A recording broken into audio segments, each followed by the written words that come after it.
freedom, or they can mean conquest. There was Napoleon's eagle. There was the Romanovs, the Habsburgs, and Bismarck's iron bird. Europe writhed under their assaults. Entire nations appeared and disappeared, swallowed up or patched together from the debris of war, the vengeance of peace treaties. A child born under one flag might be christened under another.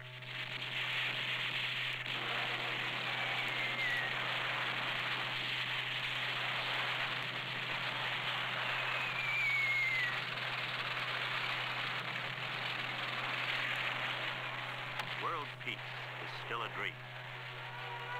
But war has revealed one great truth. Right or wrong, strong nations survive and increase.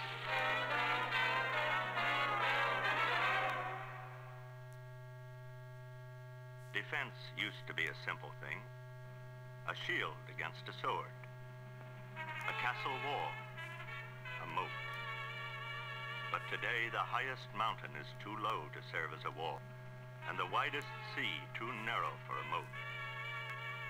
And there is no place to hide.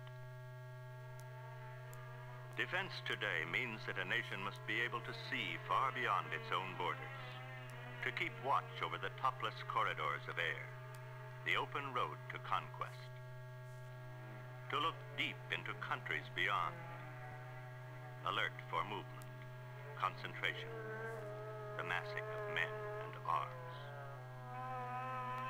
To challenge all approaches to one's borders in the ancient ritual of sign and countersign. Defense today means to take action rather than avoid it, to escape the large war by facing the small one. And finally, the glossary of defense today must include the word nuclear. This is the ideal case, a special weapon for each need, but few nations can afford it. What can smaller nations do then? How can they keep their freedom? For they know better than large nations that weakness invites aggression. One thing they can do is stand together. Courage added to courage. Strength added to strength. Another thing they can do is to buy wisely.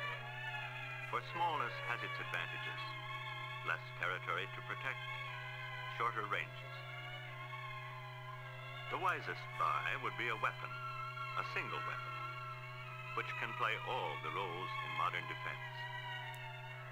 Such a weapon is the F-104. It can easily cover the territory of any one nation and can be equipped to range far beyond.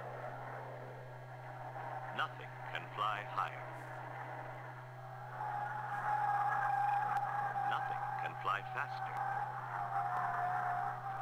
Nothing can elude it by hugging the ground.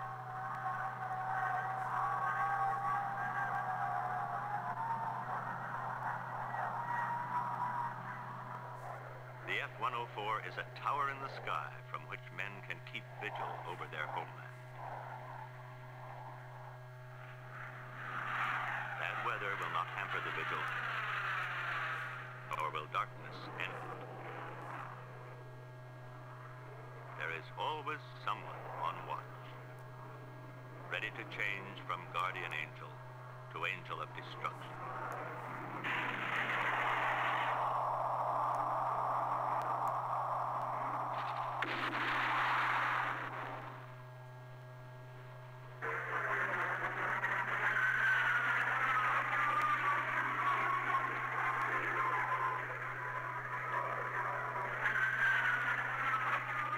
Nothing can outfly the 104. It established many of the world's speed and altitude records. Even standing on its tail, it can fly faster than sound. It can carry firepower sufficient to knock down a flight of enemy bombers with one punch.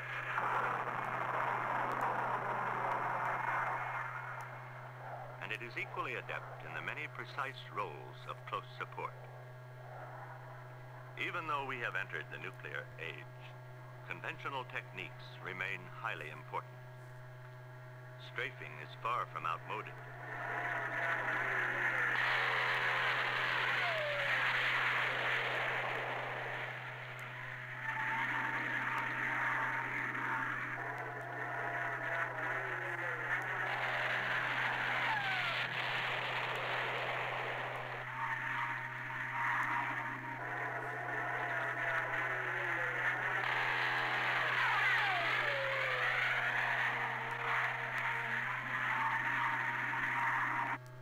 Skip bombing over flat terrain has devastating effect.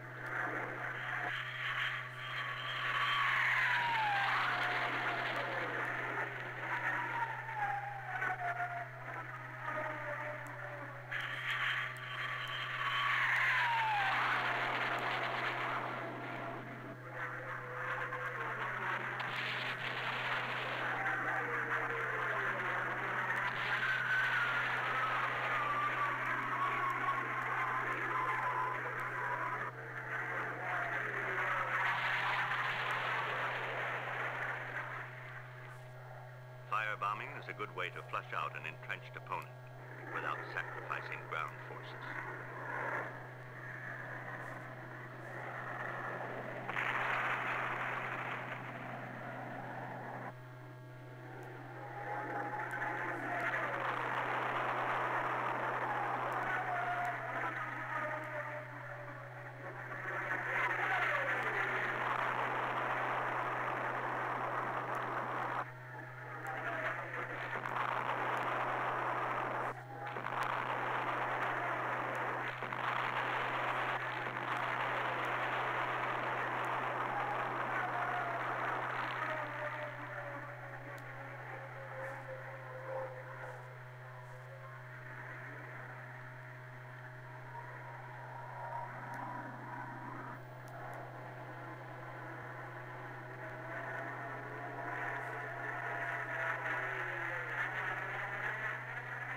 Dive bombing gives pinpoint accuracy.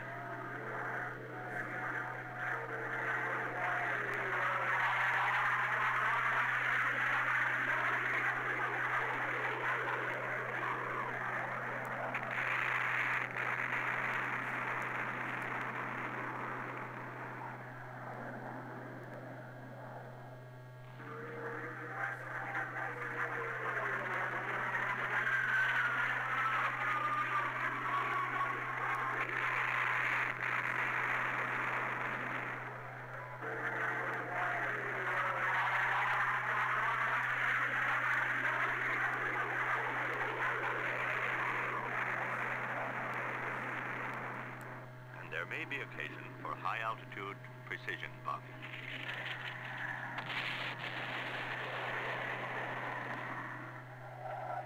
The 104 is also a nuclear bomber. It streaks in low under radar's horizon.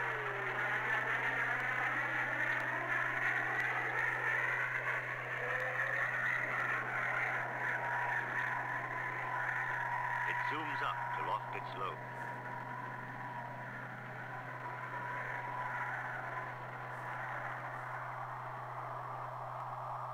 It escapes during the bomb's long trajectory.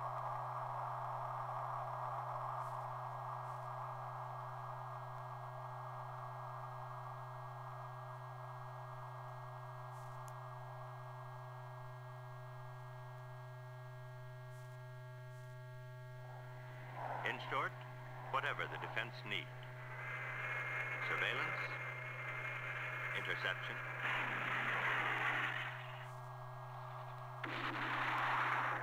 air superiority,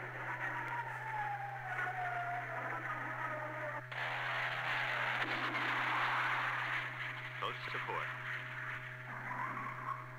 or nuclear deterrence. The F-104 fills that need. Yet, for all its dash and power, the 104 is easy on pilots. It takes off and lands slower than most other supersonic aircraft, and it uses less runway. It's steady enough to thread a needle. It's gentle enough for the delicate measures of close formation. The Air Training Command of the United States Air Force said of the 104 in its evaluation, "It is agreed by all pilots that the F-104 is as easy, if not easier, in all cases, to fly and land than other supersonic or subsonic fighter aircraft."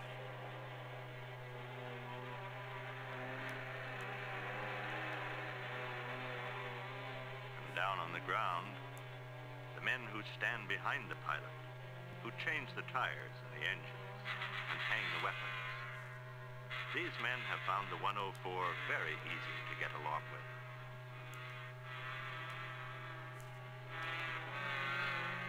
United States Air Force figures show that the maintenance record of the 104 matches that of simple trainers and obsolete fighters and falls far below that of other supersonics. A few aircraft cost less than the 104, and there are several much more expensive. But nothing cheaper can begin to match it, and nothing more expensive can overmatch it.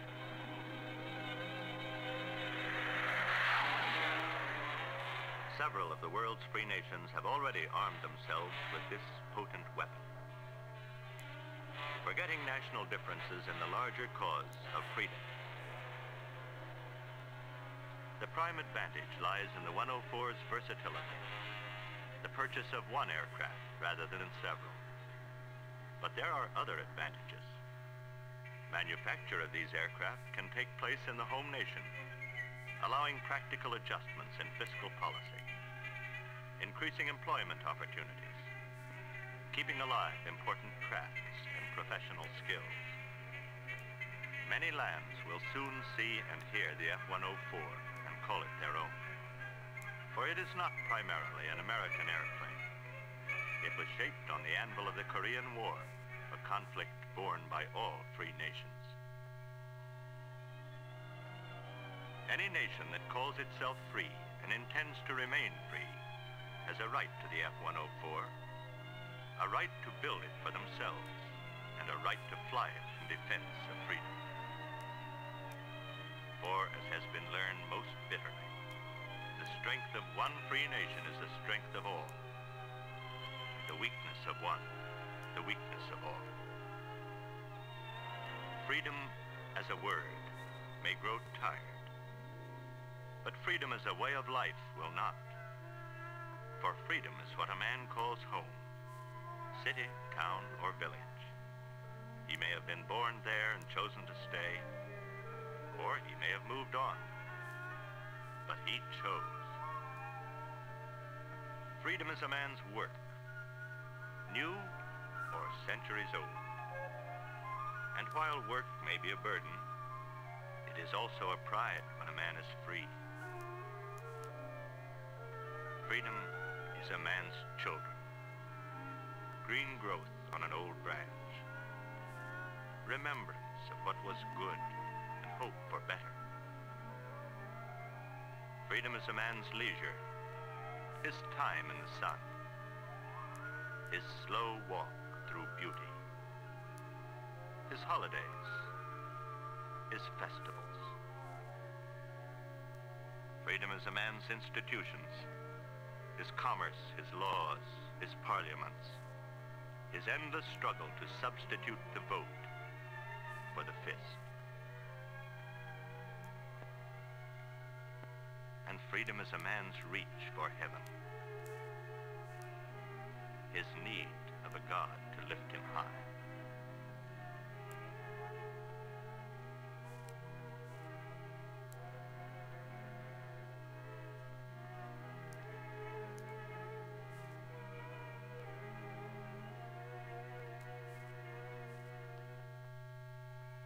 Freedom is a man's vision of beauty, language of heart spoken by word, by song, by eloquent hand.